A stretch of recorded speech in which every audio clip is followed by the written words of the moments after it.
que, embora nós estejamos em casa, a ideia é que nós todos estamos gozando da alegria da presença de Deus e estamos cultuando a Deus, talvez da forma mais primitiva que exista, não é? Cultuando ao Senhor, sem a chance de nos beneficiarmos do ministério musical desse grupo maravilhoso de irmãos que nós temos na igreja, o Wanderson, o Max, né, o Douglas, quem mais? O Paulo Vitor, e o Hamilton, enfim, todos esses irmãos que tocam e cantam e ajudam a gente a louvar a Deus, né, e pessoas como eu, que canto muito mal, acabo sendo abençoado com a condução dos cânticos na congregação. E agora, longe da congregação, sem, vamos dizer, sem o talento necessário para ficar aqui diante de vocês cantando, louvando a Deus e não ouvindo nada, não ouvindo a resposta, não ouvindo aquela massa de seres humanos que foram criados à imagem e semelhança de Deus, oferecendo-lhe cântico alegremente em sua presença, parece que fica fora de tom. Então, essa é a maneira de cultuarmos a Deus da forma mais primitiva que existe, que é cultuarmos no entorno da palavra de Deus. Muitas igrejas, as igrejas subterrâneas na China, as igrejas que funcionaram de forma clandestina durante o Império Romano nos cemitérios, nos sepulcros, né, lá onde se colocavam os mortos, e eles iam para lá, para as catacumbas de Roma, para louvar a Deus, exaltar a Deus, naquele lugar que aparentemente era um lugar de silêncio, aparentemente era um lugar sem a presença de ninguém, não é? De vivos. Eles iam para lá porque estavam seguros lá e entoavam louvores a Deus, glorificavam a Deus. Nós estamos privados dessa oportunidade de louvar e, portanto, nós estamos vivendo, eu pessoalmente, não sei você, mas eu estou vivendo assim um período de lamento, não é?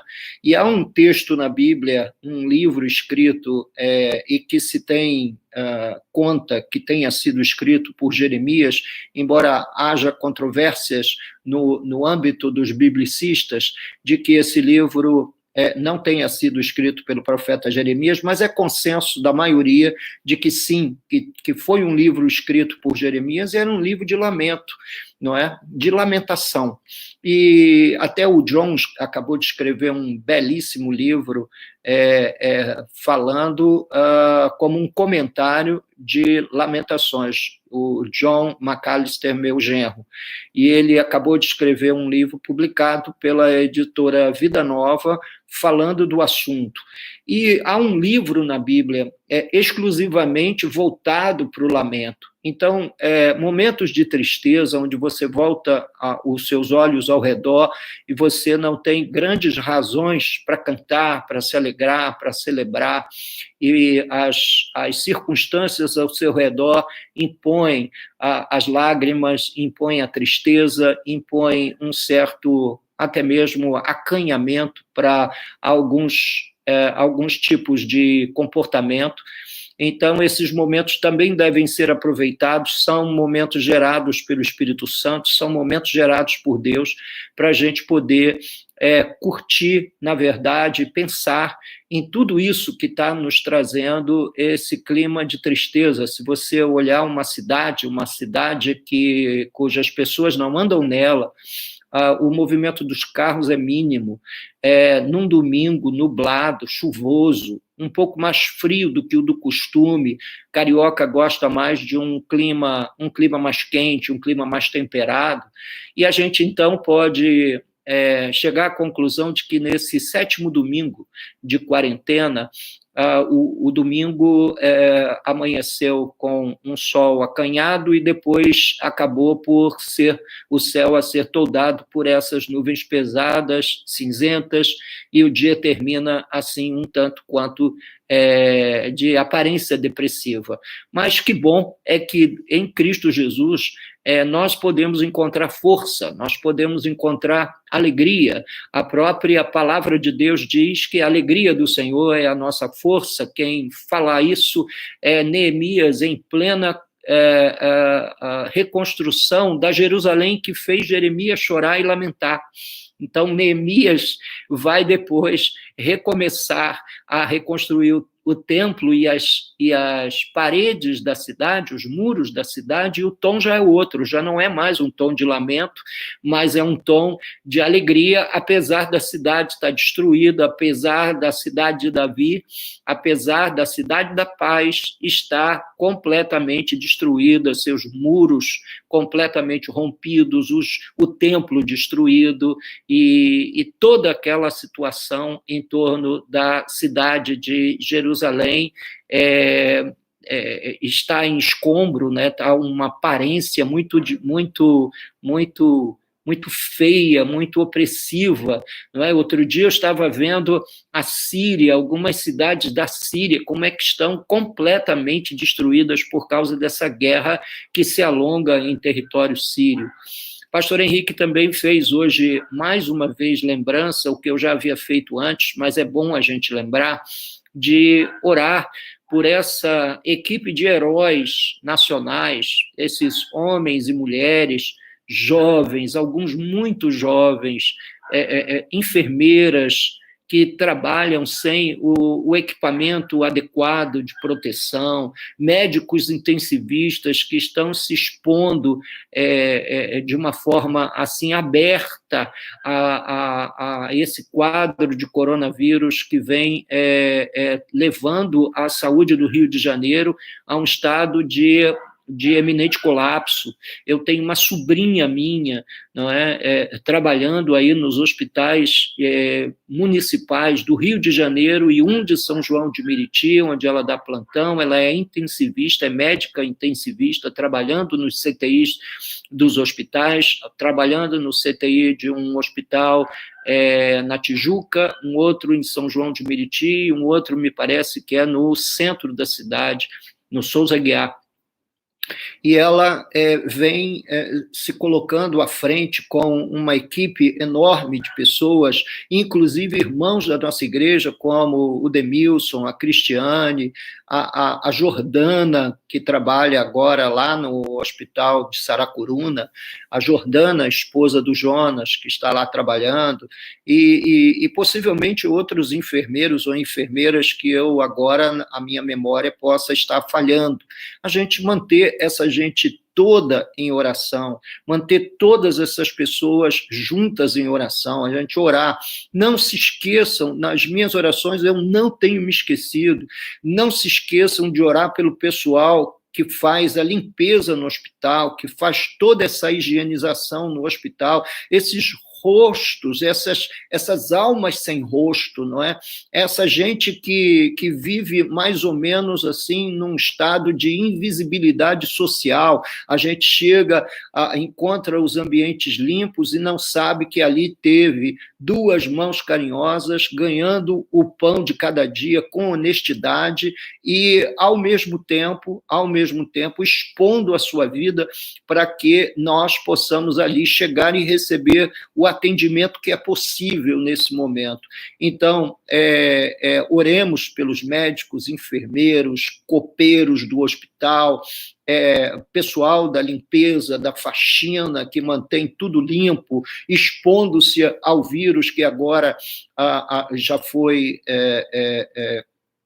como é que eu vou dizer, descoberto, que é um vírus que também ele se propaga pelo esgoto, ele sobrevive nesse estado de putrefação orgânica. Então, a gente precisa conduzir essas pessoas diante de Deus e esperar em Deus que o Deus Todo-Poderoso derrame da sua graça sobre todos. E eu quero apenas recuperar, antes de entrar propriamente dito no capítulo 5, uma palavra que eu dei na sexta-feira para que todos vocês entrem comigo com os mesmos conteúdos bíblicos para a gente estudar o capítulo 5 do Apocalipse. Senão, você vai perder conteúdo, você vai perder, eu digo assim, um pouco de lastro para poder entrar nesse capítulo 5 e entender o que o Espírito Santo está dizendo às igrejas. Vamos orar, vamos pedir graça a Deus. Pai, em nome de Jesus, nós queremos pedir sua inspiração. Em nome de Jesus, nós queremos pedir que o Senhor fale conosco. Agora, meu Deus, a única coisa que nos interessa é a sua palavra.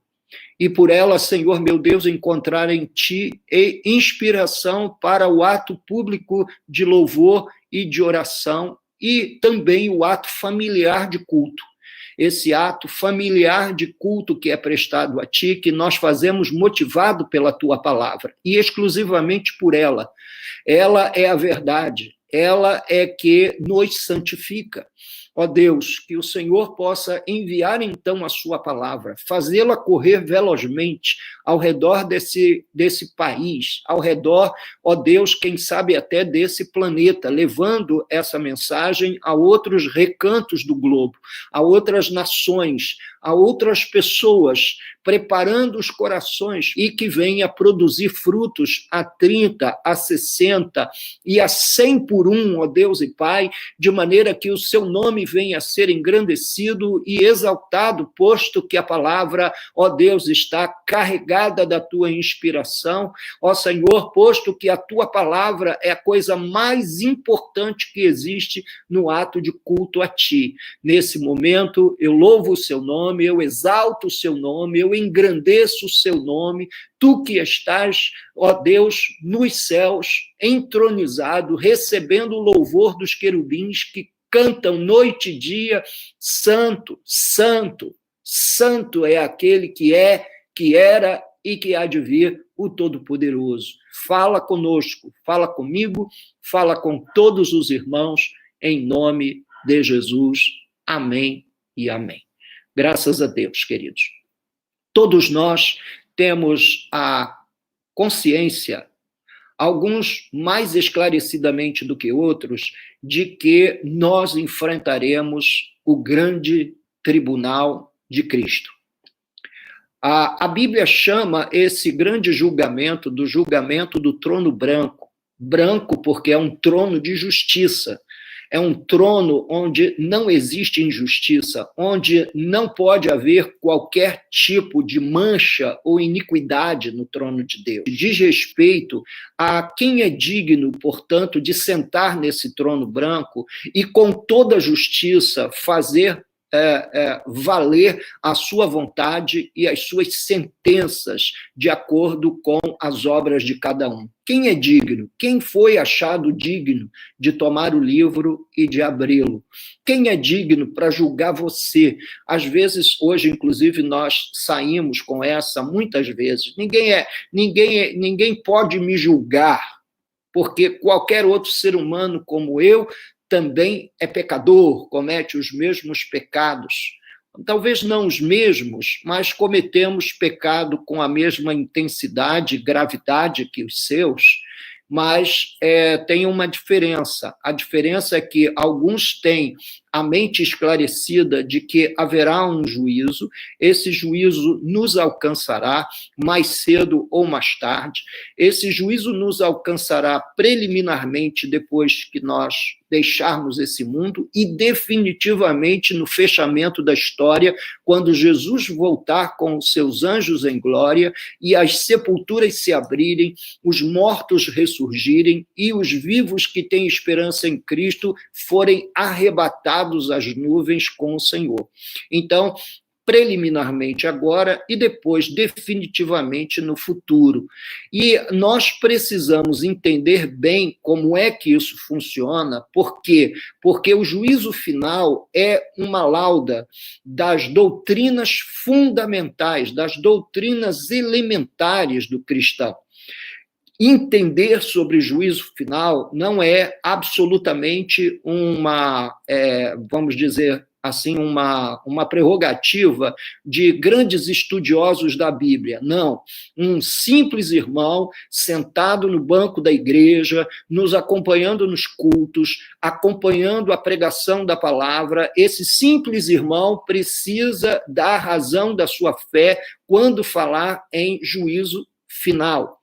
E desde sexta-feira eu venho falando sobre juízo. Sábado eu descansei, pastor Henrique postou um vídeo no sábado, e, portanto, desde sexta-feira eu venho pontuando de que esse juízo começará pela casa de Deus. Esse juízo não começará pelas nações. A hora dessas nações ser julgada vai acontecer, mas toda expressão de juízo, nesse momento, tem sido feito contra a casa de Deus. E eu li para os irmãos, em 1 Pedro, capítulo 4, versículo 17, como é que o apóstolo Pedro estava interpretando aquela enorme perseguição encetada por Nero.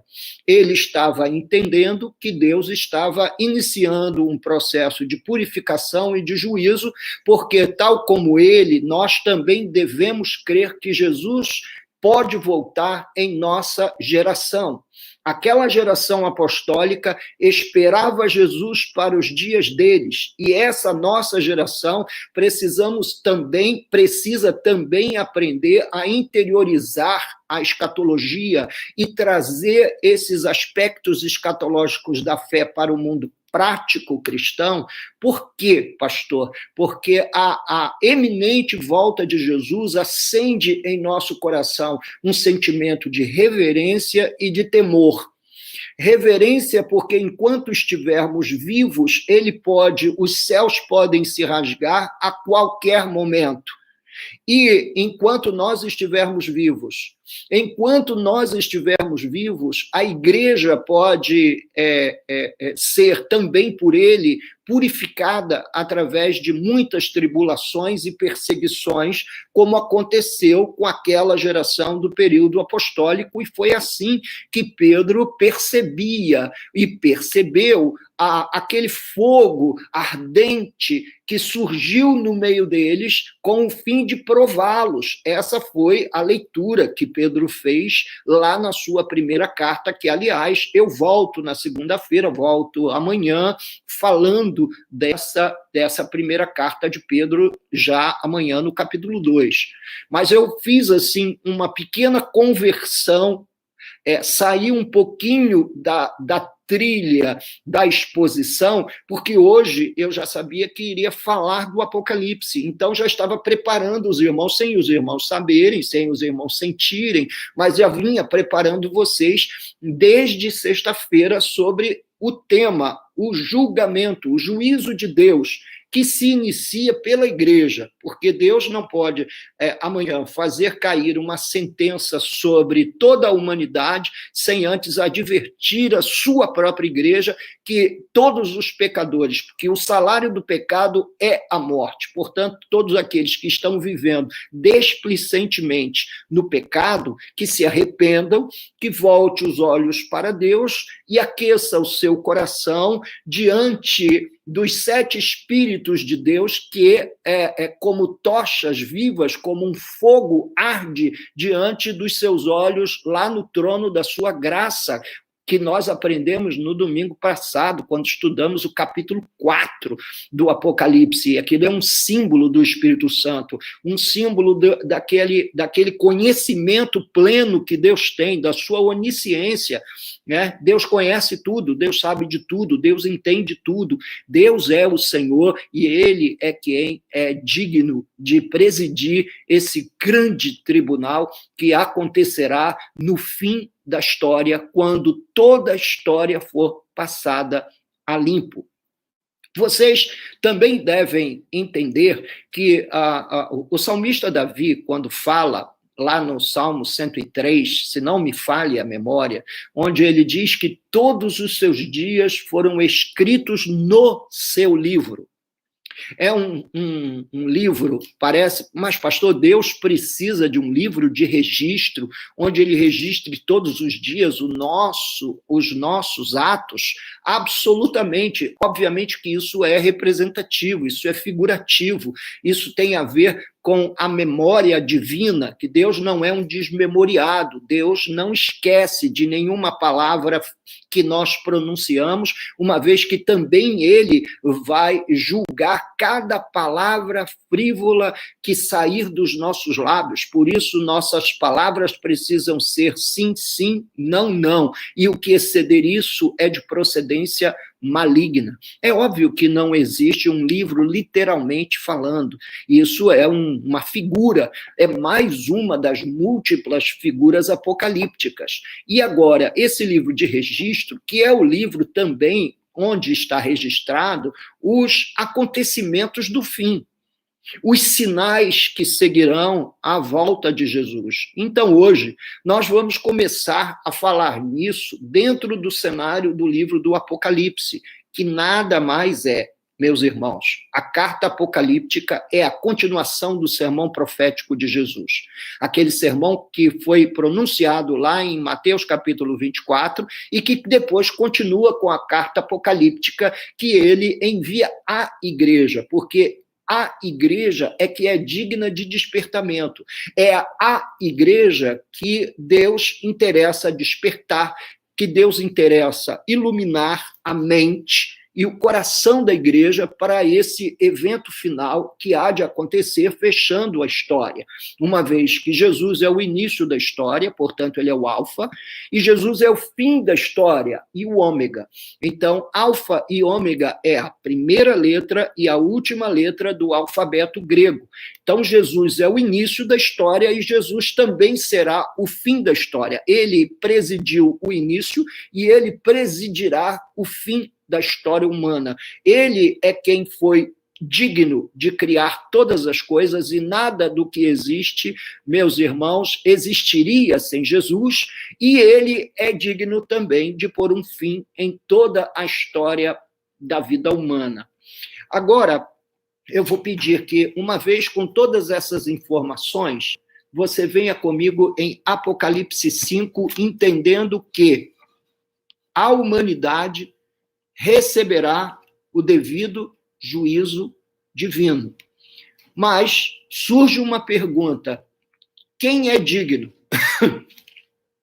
Quem é digno de presidir esse grande tribunal do trono de justiça, do grande trono branco, um trono onde ali está assentado a figura daquele que é 1.000.000 de vezes santo, santo, aquele que é 1.000.000 de vezes justo, o justo juiz de toda a terra. Lembram-se das primeiras visões que eu falei no domingo passado? A primeira visão do Apocalipse, o Cristo glorificado, ele vestido de vestes talares, que é a veste de um magistrado, com um cinturão na altura dos lombos, que é um símbolo da verdade. Ele não vai fazer uso de nenhuma inverdade no tribunal.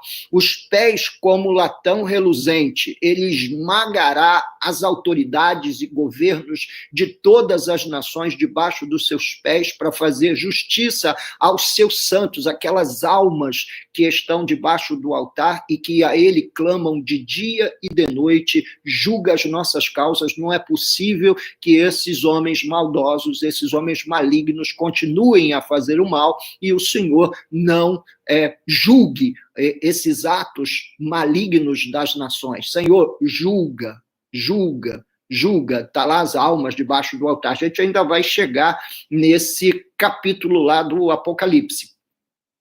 Então, o que acontece? A segunda grande visão do Apocalipse é esse Jesus andando entre os candeeiros de ouro. E os candeeiros de ouro eram representações, figuras das igrejas locais, 7 igrejas locais históricas que, afinal, morreram.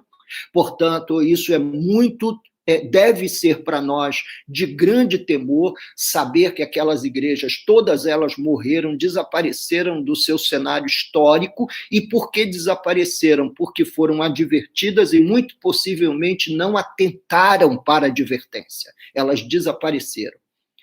A terceira visão é que Jesus aparece com os pastores com as estrelas, 7 estrelas nas mãos, que são os 7 pastores das 7 igrejas locais. A quarta visão, a visão do trono, que mostra a glória desse trono, a glória desse centro de autoridade. E agora vai acontecer que a história vai ser passada a limpo. O livro é pedido. Vai haver uma prestação de contas histórica. Diz a Bíblia que o mar dará seus mortos, a terra dará seus mortos. Diz que comparecerão diante dele grandes e pequenos, ou seja, pessoas simplesmente inexpressivas dentro do contexto social, até autoridades altamente importantes comparecerão diante dele para juízo. Hitler vai ter que prestar contas de 7 milhões de judeus que ele assassinou. Os governos prestarão contas dos milhões de jovens que foram jogados num campo de batalha por uma guerra sem causa. Meus irmãos amados e queridos, os grandes genocidas da história, Stalin, Idi Amin Dada, toda essa gente haverá de comparecer diante do trono branco para receber o seu devido juízo. E quem é conhecedor das verdades mais íntimas, mais viscerais, para poder exercer juízo sobre as nações da terra e sobre estes seres humanos, grandes e pequenos? Vamos ao capítulo 5 do Apocalipse, da sua santa palavra, com a sagrada reverência de que você está sendo levado pelas mãos do Espírito Santo a entrar na Suprema Corte Universal, na Suprema Corte Cósmica, de onde lá o Supremo Juiz de toda a terra haverá de fazer um juízo perfeito das suas criaturas ao longo de toda a história. 7.000 anos é que nós temos de registro histórico humano na Bíblia Sagrada. Então, durante todo esse tempo, o que os homens fizeram, o que eles guardaram, os segredos que mantiveram, os crimes de guerra que foram feitos, e nenhuma corte pôde, na verdade, retribuir a estes homens adequadamente a sentença dos seus crimes de guerra, dos seus crimes de morte, vai acontecer naquele dia. E eu vou pedir que, como a revelação foi dele, que ele nos mostre a sala do Supremo Tribunal Cósmico, universal. Eu vou entrar nessa sala junto com você. Nós todos cruzaremos os olhos e veremos aqueles olhos que são como chamas de fogo. Todos nós, eu e você. Por isso, nosso coração ainda é muito tardio para se arrepender. Nós ainda temos complicações para entender nossos pecados, e não são os nossos pecados pessoais, porque desses, meus irmãos, só se nós fôssemos muito sem vergonhas para omiti-los diante de Deus. Não, são os nossos pecados espirituais, os pecados da igreja, são aqueles que nós cometemos contra Deus e contra o seu corpo, contra seu rebanho, os pecados da igreja, que depois que Pedro fala deles lá em 1 Pedro 4,17, ele entra no capítulo 5 chamando a atenção dos líderes e dos pastores para pastorearem o rebanho de Deus, não por constrangimento, mas de boa vontade, não com sorte da ganância.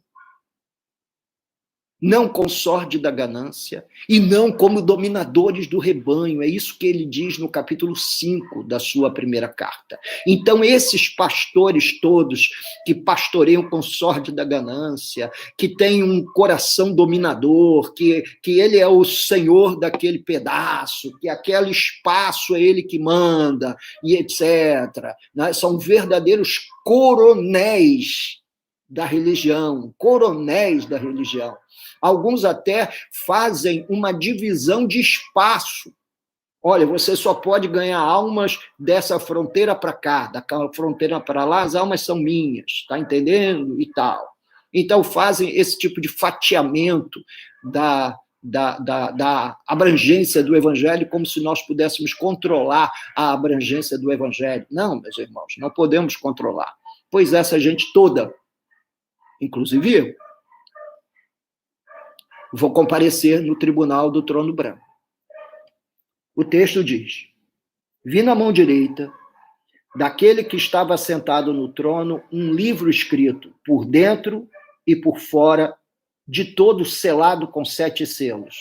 É o livro da história da humanidade. Eu e você, a nossa vida foi escrita nesse livro antes de nascermos.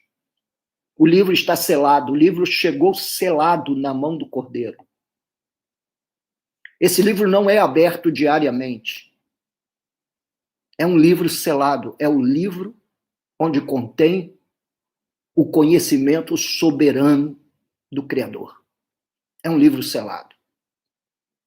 Chegou à sua mão esse livro escrito por dentro e por fora, e ele é selado com 7 selos. Em outras palavras, o selo transmitia aos documentos antigos, e até hoje ainda transmite aos documentos que são assinados hoje. Eles recebem um selo de autenticação, a assinatura do tabelião. São esses selos de autenticação absoluta de que não se tratava de uma cópia, mas o livro original, o conteúdo de todo o conhecimento soberano da história da humanidade. Chega às mãos daquele que está sentado no trono. E vi também um anjo forte que proclamava em grande voz: quem é digno de abrir o livro e de lhe desatar os selos? E agora? Quem é digno de fazer um apanhado da história de toda a humanidade e de emitir um juízo puro e justo sobre cada ser humano? Quem é digno? Porque aquele livro fechado, essa história sem um acerto de contas, só provoca tristeza, e é o que vai provocar em João. Ele não para de chorar, diz o texto. Ora, nem no céu, nem sobre a terra, nem debaixo da terra, ninguém podia abrir o livro, nem mesmo olhar para ele. E aí, qual foi a reação de João? Ele chorava. Por quê? Porque se não houvesse a esperança de um acerto de contas com a humanidade no fim, então, meus irmãos, Deus estaria assinando o seu atestado de injustiça. Não. Os atos humanos, especialmente os atos secretos, não podem ficar sem juízo. Meus irmãos, o que esses governantes roubaram da nação nestas últimas décadas, isso não pode ficar simplesmente a nível da decisão de um tribunal humano. Não, tem que haver um tribunal superior para julgar adequadamente os seus atos, os seus, os meus, os da Lourdes, que está aqui sentada do meu lado, os nossos atos. Então, João disse, se há um livro com um registro de todo conhecimento verdadeiro da história, mas esse livro está selado, nem mesmo é digno olhar para ele, pronto, acabou. Que esperança há de saber que esse livro existe? Se não há quem seja digno de desatar o selo, de romper os selos. Se não há quem seja, quem haja, que haja alguém capaz de olhar para o livro, ele fica desesperado e ele começa a chorar. Eu acho que eu também choraria. Imagine você ouvir a notícia de que nem Deus constitui em si mesmo uma autoridade de pura justiça. O que você sentiria? É o fim. Acabou. Não há mais esperança nenhuma. Para que pregar o evangelho? Para que avançar com a palavra de Deus? Para que tentar converter as pessoas? Para que sofrer tanto com um pai e uma mãe que ainda não recebeu a Cristo Jesus e está caminhando aceleradamente para o inferno? Por que, se no final ninguém vai receber juízo algum? E aí acontece um episódio extremamente emocionante naquele glorioso espaço de julgamento, onde o perfeito juiz vai ser apresentado como aquele que presidirá o tribunal final da humanidade. Isso aqui é um tribunal que é muito superior àquele de crime de guerra que julgou os nazistas, o tribunal de Nuremberg. É um tribunal onde ninguém veste capa preta. Lá, quem veste é de branco, veste-se de justiça. E aí ele ouve: todavia, um dos anciãos disse: não chores. E talvez você aí na sua casa, junto com a sua esposa e a sua família, possa dizer um sonoro aleluia, glória a Deus, pentecostal. Aleluia! Glória a Deus! Ele renova a minha esperança dizendo: não chores. Por quê? Porque eis que o leão da tribo de Judá, a raiz de Davi, venceu para abrir o livro e os seus 7 selos. Foi encontrado alguém digno entre os humanos. Entre os humanos foi encontrado alguém digno. E esse é o leão da tribo de Judá, a raiz de Davi, que venceu. E essa vitória do triunfo de Jesus é uma vitória que o meu professor de Novo Testamento, Teologia do Novo Testamento, no seminário, o doutor Kirchner, dizia o seguinte: eu não sei por que a igreja não prega mais sobre a ressurreição de Jesus. Talvez porque não entenda muito bem o poder da vitória de Jesus Cristo. A gloriosa vitória de nosso Senhor e Salvador Jesus Cristo. Ele venceu. E venceu não somente para nos resguardar da morte e ter poder sobre a morte, mas ele venceu para abrir esse livro. Jesus morre e ressurge dentre os mortos, não somente para salvar a humanidade, mas para concluir todo o processo da salvação na consumação e no juízo final. Recebendo autoridade para romper os 7 selos. Vamos ver o que aconteceu. Como é que foi o clima na sala? Então eu vi no meio do trono e dos 4 seres viventes, que eu já expliquei semana passada quem são 4 querubins que assistem diante de Deus, cantando noite e dia, santo, santo, santo, sem parar. Em tom, talvez diverso, eu não sei como é que isso acontece, mas esses seres viventes, esses querubins que fazem a guarda do trono, cantam noite e dia, santo, santo, santo. E eu vi no meio do trono e dos 4 seres viventes, e entre os anciãos de pé, um cordeiro, como sido morto. E ele tinha 7 chifres, E o que 7 chifres tem a ver, pastor? Chifres é um símbolo de poder nas Escrituras Sagradas. Quando diz que ele tem 7 chifres, é porque ele é o perfeito poderoso. Ele tem todo o poder. O poder que você imagina, mas eu acredito que ele tem um poder que você não imagina. Porque aquilo que a gente imagina é limitado pela nossa humanidade. O poder do Cordeiro que esteve morto é inimaginável. Ele tem 7 chifres, bem como 7 olhos, de um conhecimento absoluto. Aquele ciscozinho da sua vida, ele sabe dele. Aquele seu escorregão onde você talvez guarda 7 chaves, ou a 1 milhão de chaves, Deus conhece. Deus sabe. Deus tem entendimento. Deus tem conhecimento disso. E o juiz não conta só com os registros da mente soberana do Criador. Ele acessa esses registros pelo seu total conhecimento. Ele tem 7 olhos, que são os 7 Espíritos de Deus enviados por toda a terra. Ele veio,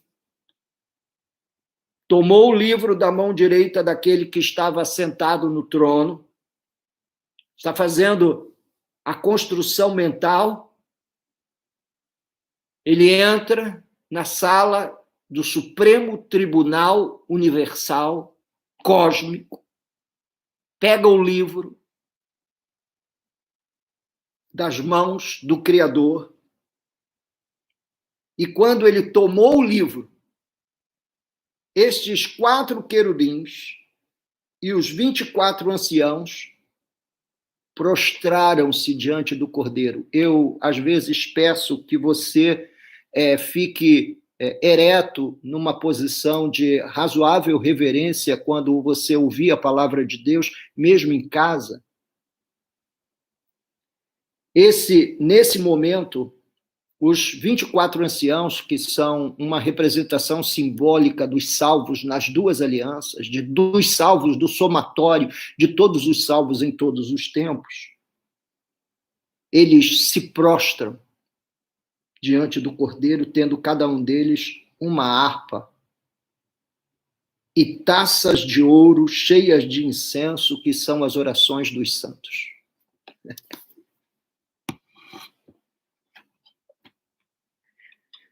Eu vou parar aqui para falar um pouquinho sobre harpas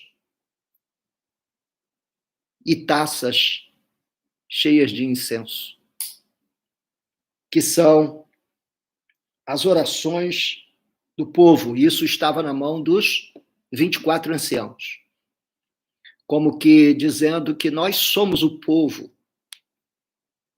A igreja é o povo onde Deus pretende encontrar o perfeito louvor e um perfeito espírito de piedade cristã expresso em orações. A igreja é o povo que pode entender o que está acontecendo nessa pandemia de coronavírus, que pode perceber esse enorme juízo de Deus sobre a igreja e reagir adequadamente. E qual é a reação adequada? Primeiro ato em resposta ao juízo de Deus deve ser o arrependimento, porque se o meu povo... O Senhor não diz em 2 Crônicas se o Egito, se a Filístia. Ele não vai dizer, meus queridos irmãos, se estas nações se arrependerem e orarem. Ele vai dizer o meu povo. Se o meu povo, que se chama pelo meu nome, se humilhar, orar, me buscar, se ele se arrepender dos seus maus caminhos, eu ouvirei dos céus a sua voz.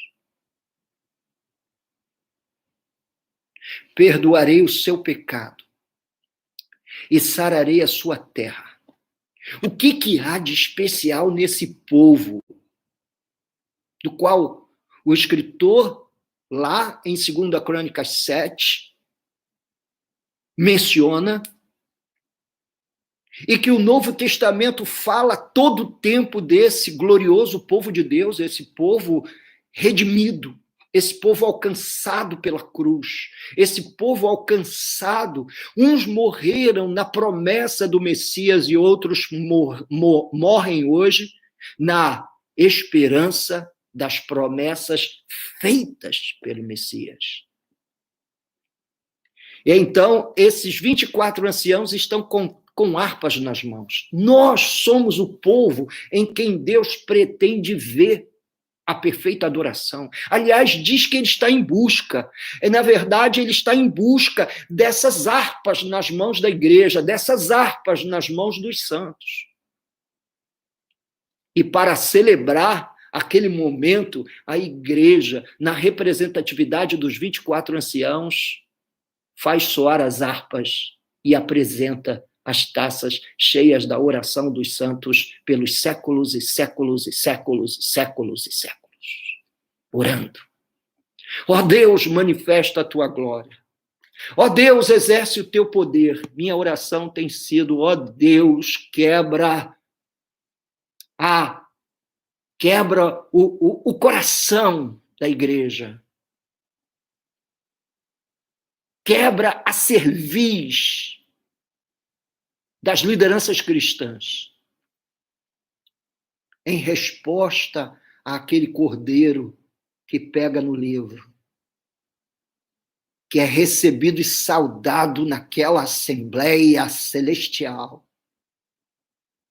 como o digno de receber a glória e a honra para fazer o supremo juízo. A igreja se prostra, apresentando suas harpas e suas orações. Que Deus nos ajude a ser um povo de adoração simples. Que Deus nos ajude a nos libertar dessa ideia do show e do espetáculo. Está lá no céu essa cena registrada antes da fundação do mundo. Essa foto, essa cena que Jesus revela a João,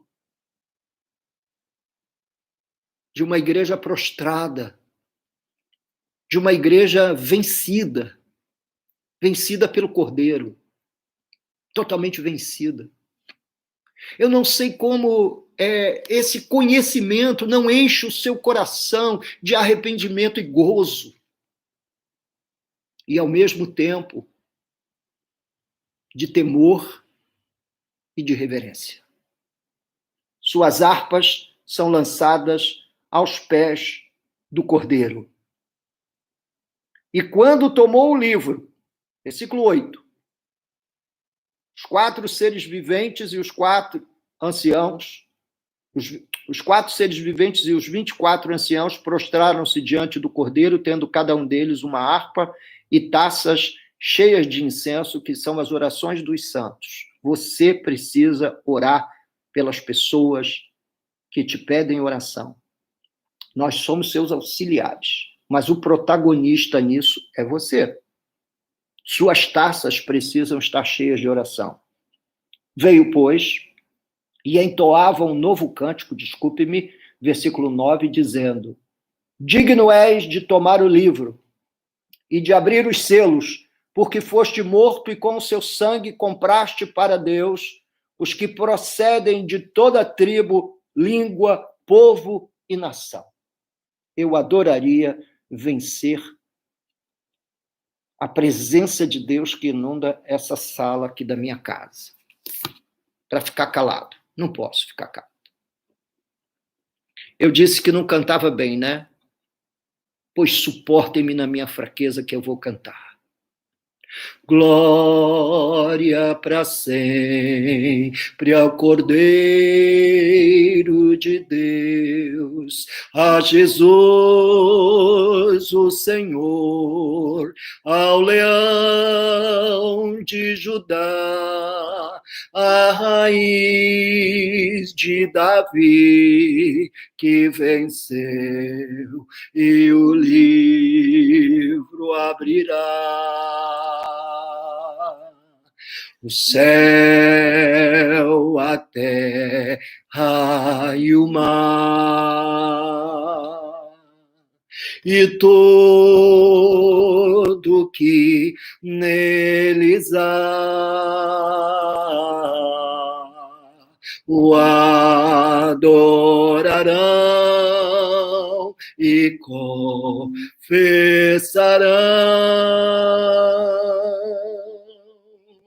que Jesus Cristo é o Senhor. Ele é o Senhor. Ele é o Senhor. Ressurreto dentre os mortos, Ele é o Senhor. Todo joelho se dobrará, toda língua confessará que Jesus Cristo é o Senhor. Amém, meus irmãos? Ele é o Senhor. Aleluia. Glórias ao Todo-Poderoso, Rei dos Reis. Vi e ouvi uma voz de muitos anjos ao redor do trono, dos seres viventes e dos anciãos, cujo nome era de milhões e milhares de milhares. A Santa Assembleia dos Primogênitos. A Sagrada e Santa Assembleia aqui representada, proclamando em grande voz: digno é o Cordeiro que imolado foi, digno é o Cordeiro que imolado foi, digno é o Cordeiro que imolado foi. Como é que é? Na sua glória, a vitória. É uma coisa assim, o corinho que me veio agora à mente, por causa dessa expressão. Digno é o Cordeiro que foi morto de receber o poder, a riqueza, a sabedoria, a força, a honra, a glória e o louvor. Então ouvi que toda criatura que há no céu e sobre a terra, debaixo da terra e sobre o mar, e tudo que neles há, estava dizendo: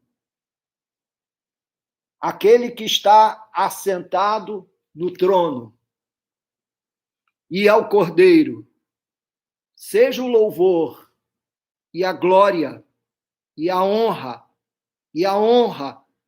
e o domínio pelos séculos dos séculos.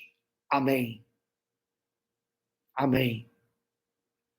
E os 4 seres viventes respondiam: amém. Também os anciãos prostraram-se e adoraram.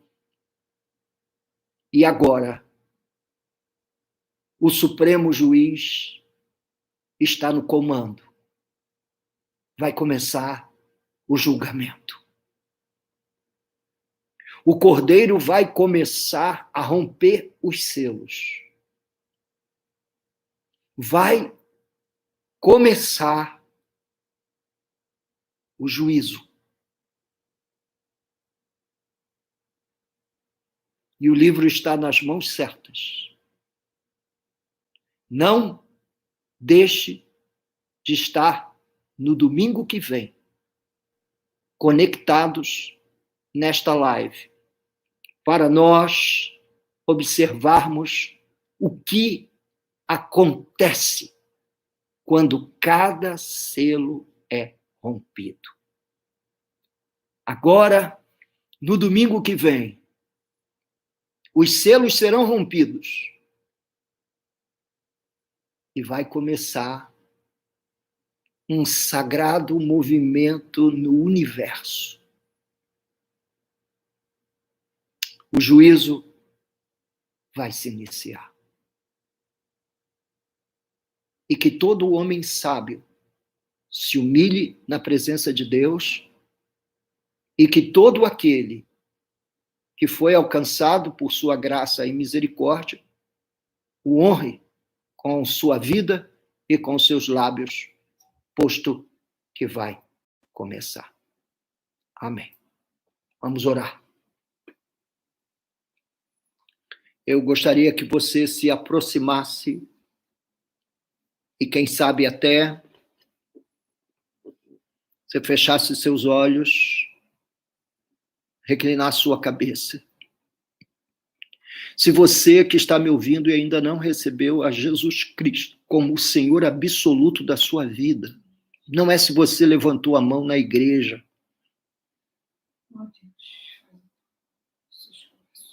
em nenhum momento das Escrituras diz que você precisa levantar sua mão. Diz que você precisa crer no seu coração, no Filho de Deus encarnado, na sua morte na cruz e na sua ressurreição. Diz que você precisa confessar seus pecados, sim. Abandoná-los, sim. Abraçar a fé em Jesus e em somente nele, sim. Negando-se a si mesmo todos os dias da sua vida. Tomando o seu instrumento de morte, de que cada dia você morre e faz morrer a sua velha natureza. E seguindo a Jesus todo o tempo sem pestanejar, sem tosquenejar, sem olhar para o lado. Vamos orar. Nosso amado Deus e nosso Pai, nesse instante que a sala e essa gloriosa cerimônia de posse do Supremo Juiz de toda a terra nos foi apresentada, aquele cuja dignidade é incontestável, posto que venceu para abrir o livro e romper seus selos e julgar sobre a raça humana. Que o Senhor Deus Todo-Poderoso, glorioso e eterno, se mova ao redor desta cidade, fazendo para si novos convertidos, atraindo glória para o seu nome e chamando os eleitos à compreensão do sagrado evangelho. Que o Senhor, neste momento, esteja rompendo corações de pedra, que o Senhor, neste momento, esteja se movendo gloriosamente, altaneiramente, e atingindo em cheio o coração dos homens. Atingindo o coração dos homens bem no centro. Eu peço o mover do seu espírito ao redor deste planeta, das nações afetadas por essa pandemia. Que o Senhor, ó Deus, se mova ao redor desta cidade, trazendo pecadores ao conhecimento da salvação e atraindo glória exclusivamente ao seu santo nome. Traz, ó Deus, glória para ti mesmo, enquanto nós permanecemos curvados e prostrados diante da tua magnânima presença, colocando aos seus pés nossas harpas e apresentando a ti nossas orações. Olha, Senhor meu Deus, para essa multidão doente. E olha, Senhor meu Deus, para essa multidão de profissionais altruístas que estão, ó Deus, colocando suas próprias vidas em risco e em perigo em favor daquele que, ó Deus e Pai, chega nos hospitais sem conseguir respirar, sem conseguir fazer frente naturalmente a todos os sintomas da Covid-19. Médicos, enfermeiros, intensivistas, ó Deus, pessoal da Copa, da limpeza, minha oração é para que do presidente do hospital, do diretor-geral até o mais simples profissional, seja, Senhor, meu Deus, visitado por Ti. Os patologistas que fazem os exames e avaliação dos exames de sangue, Senhor, que o Senhor Deus também guarde estas pessoas para não se contaminarem com o vírus enquanto fazem os exames para testar se deu positivo ou negativo. Toma, Senhor, meu Deus e meu Pai, esta cidade, toma as pessoas, quem está doente, quem caiu doente, constrange o coração a olhar para o alto, Pai Celestial. Posto que nas pestes, nos desastres, posto que, ó Deus, em circunstâncias intensas de sofrimento, as pessoas tendem a olhar para o alto e lançar uma oração, mesmo que furtivamente. Minha oração é para que o Deus Todo-Poderoso seja glorificado nessa pandemia. Para que a sua igreja saia do outro lado provada. E que todos nós, ó Deus e Pai, sejamos intimamente constrangidos a viver uma vida agradável a Ti. Sim. Eu gostaria de orar nesse momento, Senhor meu Deus, por alguns nomes que eu já tenho anotado na minha lista pessoal e apresentá-los diante de Ti. O Tiago, Senhor meu Deus, sobrinho da Lindaci, os pais do Jorge, a dona Maura e o seu Alcides. Ó Deus, o pai e a mãe da irmã Celeste. A Viviane, ó Deus, que foi apresentada pela dona Elisa. O irmão da Simone, cunhado do Jorginho, lá em Cabo Frio. A avó da Paula, uma senhora de 93 anos. Ó Deus, o Antônio Carlos, primo da Arielma, o nosso querido Fábio, ó Deus e Pai, que atestou estar vivendo uma verdadeira renovação na sua vida, apesar de estar com 7 dos 9 sintomas do Covid-19. Ó Senhor, o João Batista Trajano de Melo, sogro do Tales, que o Senhor possa tocar nessa vida. E a minha querida Rose, Senhor, esposa de Francisco, que foi para o hospital com pressão alta, passando mal, que o Senhor possa visitar a Rose e visitar os nomes, ó Deus, daqueles que estão doentes e que eu não consegui, ó Deus e Pai, registrar. Dentre estes também estão os múltiplos nomes que o Jonas, ó Deus, esposo da Jordana, citou, Senhor meu Deus, hoje de manhã. Por favor, toma também Jordana nas suas mãos. O Demilson, a Cristiane, ó Deus e Pai, todos os profissionais de saúde da nossa igreja e, ó Deus, desta cidade, que a mão do Senhor atinja essas pessoas. Ó Deus, toma a irmã Eunice também nas suas mãos, se recuperando, graças ao Senhor. Toma a irmã Eunice nas suas mãos. E todos os nomes que eu não consegui mencionar, porque o Senhor, ó Deus e Pai, é aquele que foi descrito no estudo dessa noite como o cordeiro que tem 7 chifres e 7 olhos, tem todo o poder e todo o conhecimento. Toca nessas pessoas, Senhor.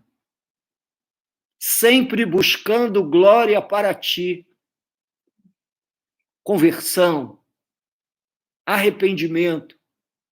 Porque devemos temer, antes daqueles que nos tiram o poder da vida no corpo, aquele que pode não somente lançar no inferno, fazer perecer o nosso corpo e lançar no inferno a nossa alma, diz a sua palavra. Portanto, busca a glória para ti, nesse momento decisivo da vida da igreja. Nós jamais poderíamos imaginar que fôssemos ser testemunhas dessa ação histórica global. Mas o Senhor nos fez viver esses dias.